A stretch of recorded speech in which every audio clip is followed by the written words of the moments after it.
We are here at a place called Mankele, and I thought I'd make use of this opportunity to show you a bit around our overlanding vehicle, the Land Cruiser 79 series.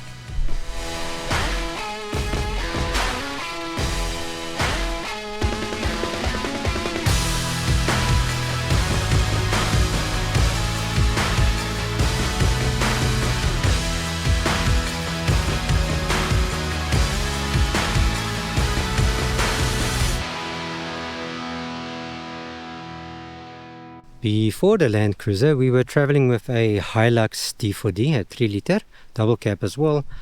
It took us a lot of places, Kahuku-veld, Richtersveld, all over Botswana, Namibia, everywhere, and it was very, very reliable. We decided then to extend our family, and we had to buy a trailer, so we bought a Conqueror Companion. We towed it a bit with the Hilux, I think we went Central Kalahari first, Mabuza Sehube and the Richtersveld, and after those trips we decided we need a bigger tow vehicle as well. So when looking at the tow vehicle, we first looked at the V8 Land Cruiser, but at that time they were so scarce and we couldn't find one that fell into our budget. So we opted for the V6 Land Cruiser, and we haven't regretted it since.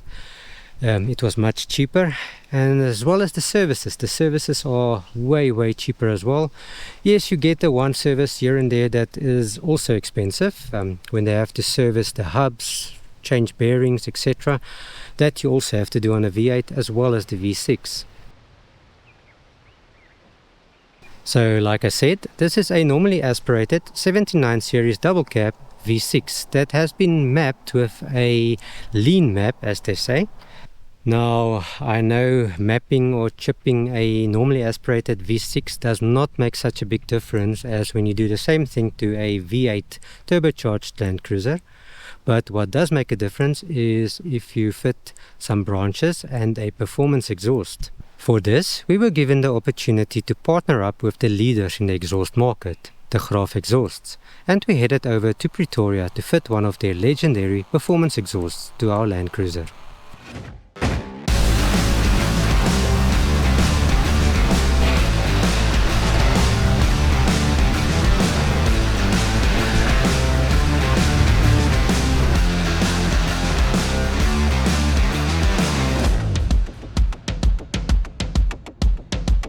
I am here at the Graaf Exhausts doing yet another upgrade to the 79 series Land Cruiser, and this time I'm fitting a performance exhaust. So why the Graaf? Well, after I went through their factory and their warehouse, they are just simply the best. Come have a look.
After fitting our De Graaf performance exhaust, we realized that this is where superior engineering meets uncompromising performance.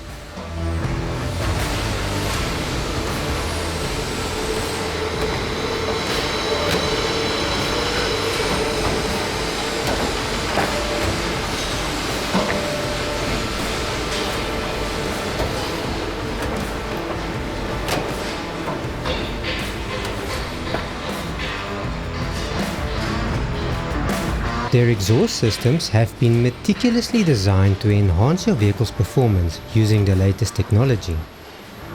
Their performance exhausts are constructed from premium stainless steel to ensure longevity and resistance to the elements. Across the board, it increased horsepower and torque we can clearly feel every time we step on the pedal. But it's not just about power. The De Graaf Performance exhaust emits a deep, throaty growl to announce our presence, and it added more aggressiveness to our cruiser.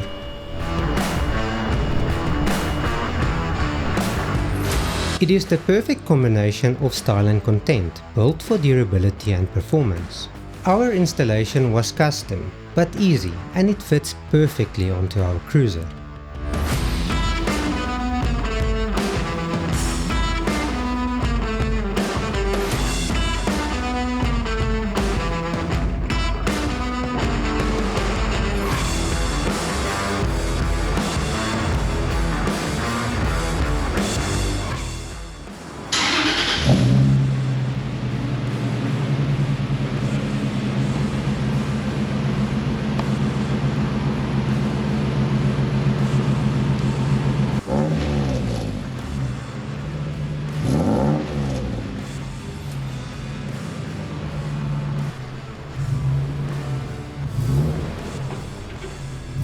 Whether we are traveling on the highway, doing off-road obstacles, or overlanding to our perfect sunset destination, the exhaust enhanced every aspect of our driving experience. I felt a difference in the vehicle's responsiveness and especially the low-down torque immediately, as well as an exciting roar with every press of the pedal.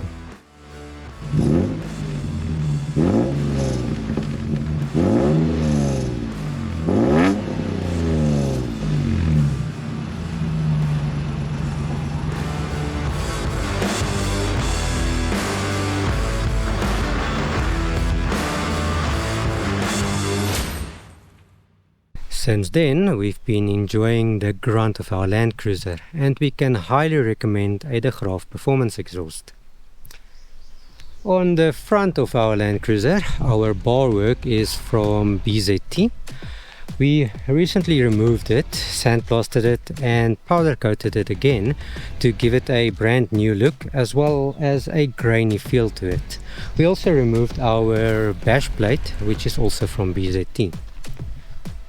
On the front of the bar work of the BZT, we've got I think it's a 12,000 pound winch.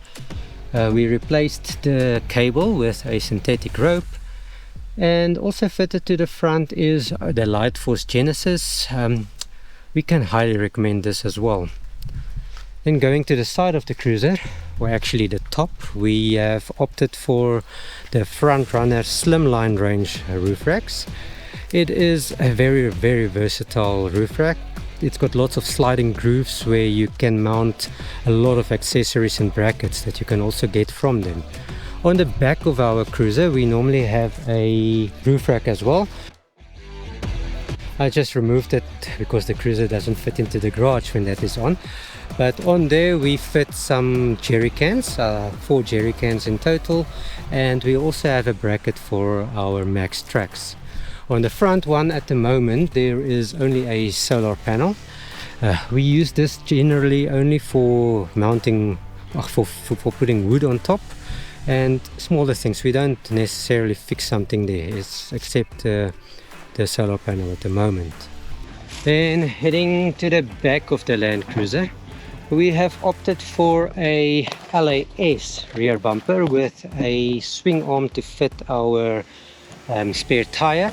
Now, we've never been fans of mounting such a heavy item on the back of a vehicle so far behind the axle, but the Land Cruiser has got a problem, and that is that there's no space to mount a spare tire underneath, and it comes standard with a spare tire in the bin, but as soon as you start kitting it out there is no place for it to go. So you either have to put it on the roof, which takes up your entire roof rack, or you have to mount it on the back, and unfortunately that is what we had to do.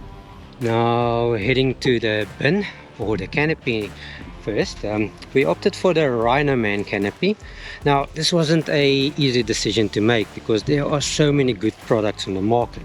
But what made us go with the Rhino Man is its large doors on the side.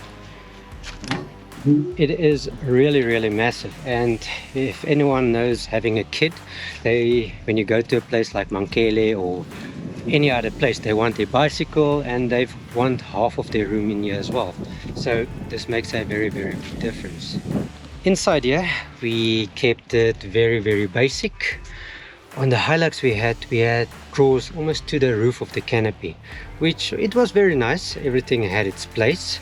Around here it's a bit scattered, but it gives you a lot more packing space, especially with this massive doors that opens on the side. So yeah, we kept it very basic, just a flat deck with some decks that is removable and a drawer inside. Let me go show you there. Now I must just say, this drawer system I built it myself. It is a custom design by myself. And the idea behind it was, like I said, to keep it very basic, very simple, but to have lots and lots of packing space. So the drawer that is right here in the middle, it opens very big. It can fit, I think, 2 ammo boxes in the middle. Now 2 ammo boxes, then there's still space on the side of it. We just use it to fit some torches, and my charger is in here, a Victron charger, and some lights, Lumino lights, fishbowl lights, things you do not want on top to be damaging and move about. On the side here, there is the decks are removable, so you can have it out and then pack some more stuff at the bottom. Next to our drawer we decided to put a Weekender National Luna. I think it's a 50 or 52 liter fridge freezer, and we put it like this, so with this massive door opening on the side you can easily access it from here and reach inside to the bottom. Then on the other side of the canopy, also some massive doors that you can open, but down here the deck also, it is removable. So if you remove this, down here you can store a lot of things. I've got here my Indiflate, also toolboxes, recovery gear, and on the front side we've got our inverter, and we also put odds and ends there that you don't normally want to use. In the middle of the deck, just behind the drawer here, there is another compartment that can be, the deck can be removed as well. Underneath there I've got a 240 amp hour lithium block that I constructed myself from lithium cells, as well as a DC charger from Victron. We had a Ring Automotive before that, as well as a Intervolt, but that was also a solar charger and DC charger in one, and we wanted to go higher voltage on the solar, so we decided to go for Victron and have an independent unit, MPPT charger, independently from the DC charger. There is also some extra storage space down there. We use it for our pump for the tires, as well as some jumper cables, things that you do not always want to use. In the front of that deck there is a 55 liter water tank. We use that water tank mainly for drinking water.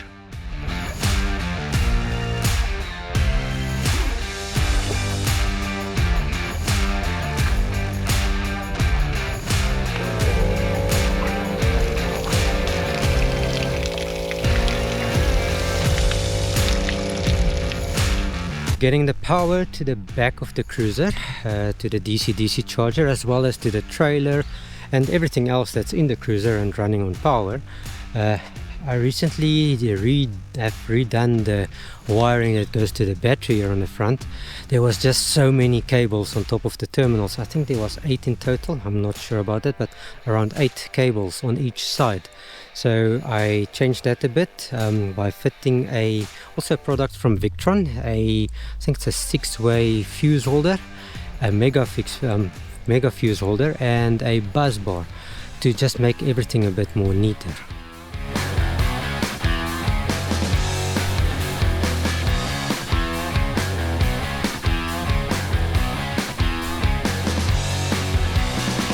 To keep all fours on the road all the time, we've opted for a complete suspension kit from Oldman Emu. Just a standard lift, nothing fancy. And in the rear we've opted for medium load-bearing leaf springs. I'm not sure the weight on them, it's not 300, I think it's 400 or 500 constant weight. But then we've also added some air helpers for when we are towing the trailer. Unfortunately, our suspension is not in the best of conditions. We had it checked recently, and especially the shocks is on their way out, so we have to change it very soon. So any recommendations, please leave a comment down below what you suggest.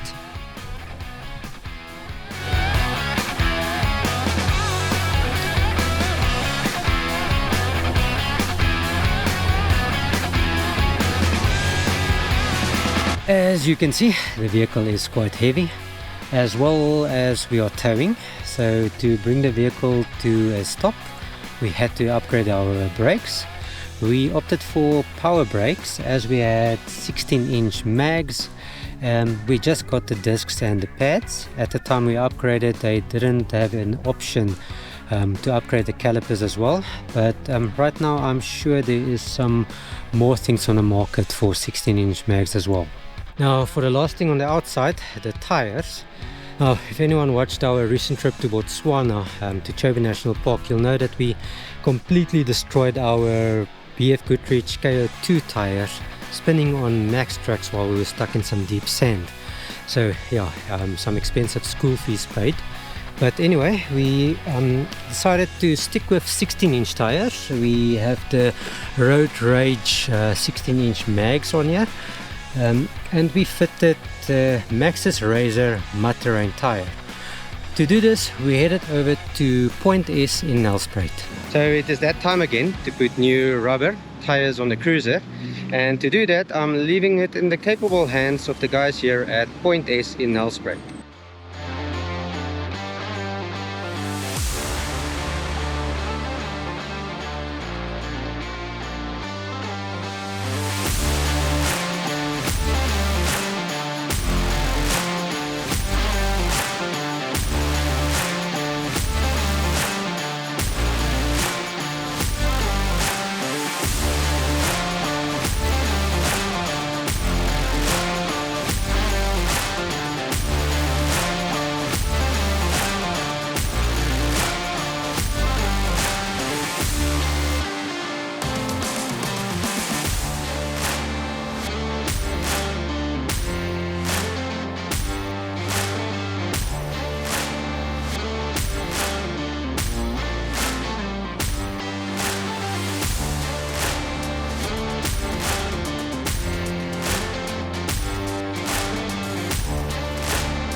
Now once again, we are very happy with this Maxxis tires.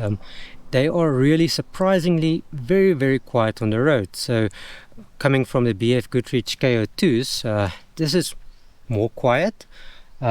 Maybe due to the fact that we destroyed the BF Goodrich tires and it had chunks out of them. Not sure if it's due to that, but this is a lot quieter as well as more comfortable on the road. Maybe due to the softer compound. So only time will tell, but so far so good. Very happy with these tires. So let me go show you inside of the cruiser now. Well, first things first, whenever we buy a used vehicle, we first check that the seats are in good condition. That is very important to us. And whether we buy a new vehicle or a used vehicle, the first thing we always do on the interior is to fit seat covers. And on this Land Cruiser, well, all of our vehicles actually, we fitted Tacla products. Now we fitted the Tacla seat covers as well as the tack mats. The tack mats is good for spillage. It protects your floor as well as providing some good sound insulation. The seat covers, well, if you have kids, you know that it's very, very important. Spillage will always happen, and the amount of stuff that we've spilled on here, it has not damaged our seats. So taking it off, just washing it, the seats are protected, and back with the seat covers. Now, protection from spillage isn't the only reason we opt for Takla. We opt for it because on a very warm day in the middle of Botswana, when you're doing game drives, you're sitting at a sighting for an hour, 2 hours in the middle of the scorching sun. This seat covers does not make us sweat, so it stays very, very cool, and we are very, very happy with this product.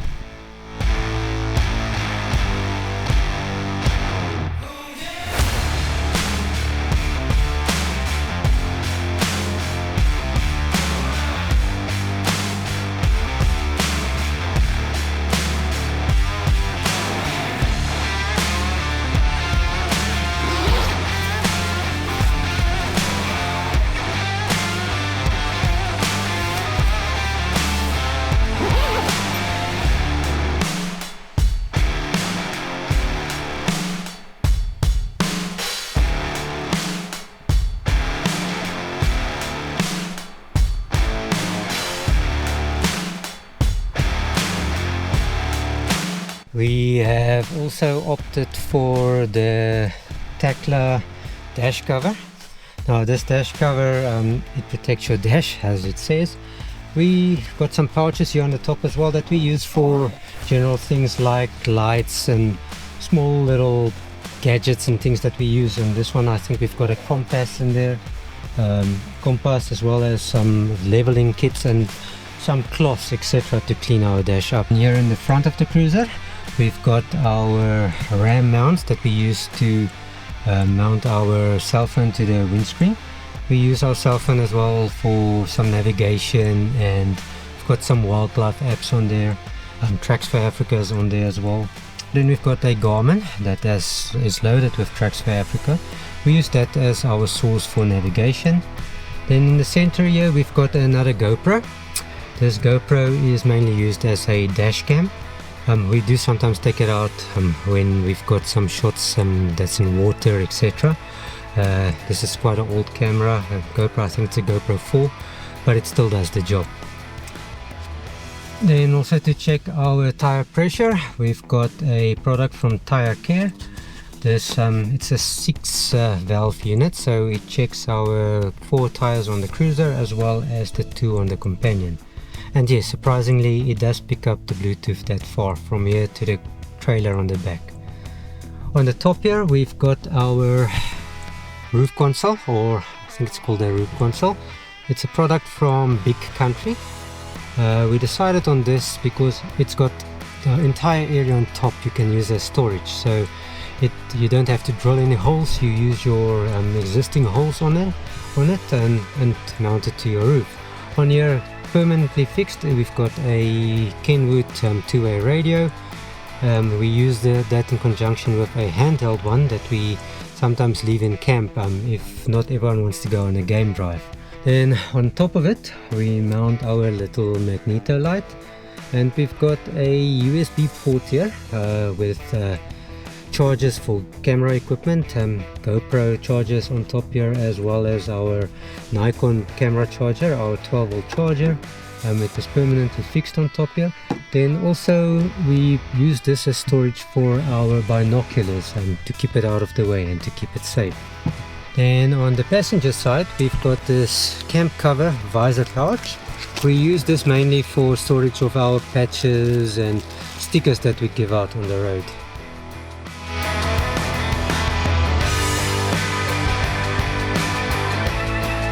Then for cup holders, the cruiser is once again at fault there. It doesn't come with cup holders, but we've opted for this Big Country cup holders that fits to the side of your dash.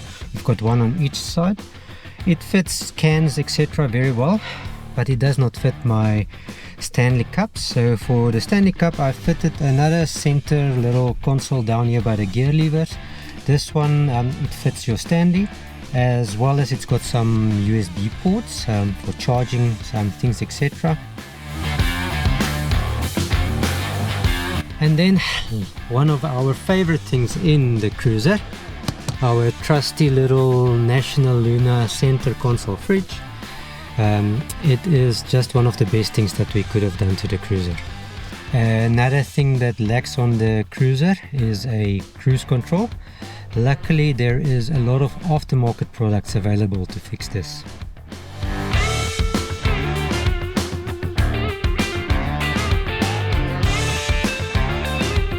For our entertainment in the vehicle, we opted for the one nav unit. The reason for that is because it syncs very good with the Apple iPhone. So you can basically have your Apple Music play from there straight onto the unit, as well as navigation. You can have Google Maps giving you directions of where to go, and it can sync straight to the unit. So it is a very, very versatile unit as well, an Android unit, but it works perfectly with the Apple.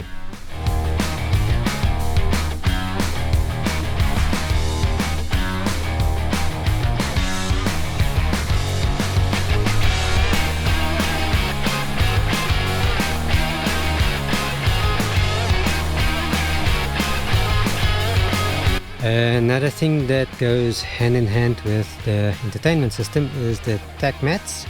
It's got sound insulation as well as some sound deadening I inserted. I think back here you can see a sample of it. Just want to open here.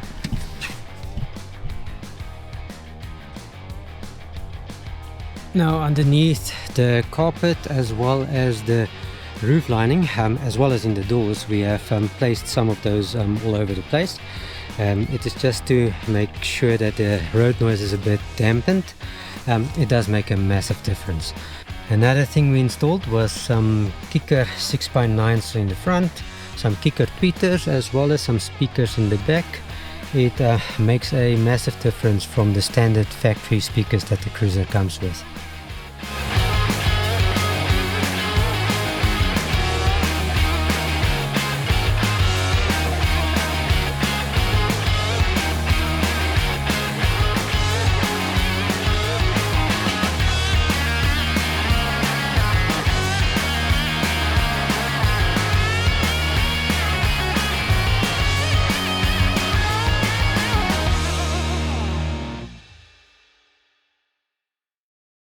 So that is our cruiser, a bit of a Rick walk around. If there's anything that I missed or anything that was unclear, please drop a comment down below and I'll get to it as soon as possible. Regarding our YouTube channel, firstly, thank you so much for all the support.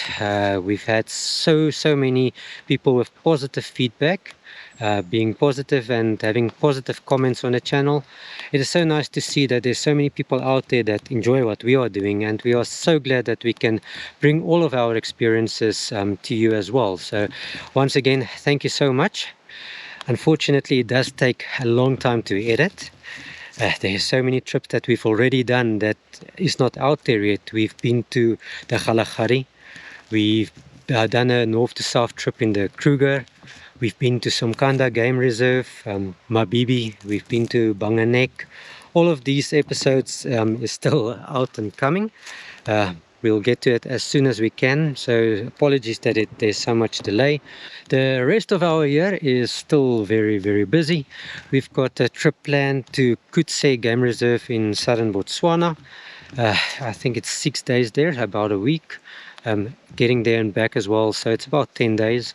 Then after that trip, we've got another one planned to Kwai Safari Grounds in Kwai again, one of our favorite campsites in Botswana, so looking forward to that a lot.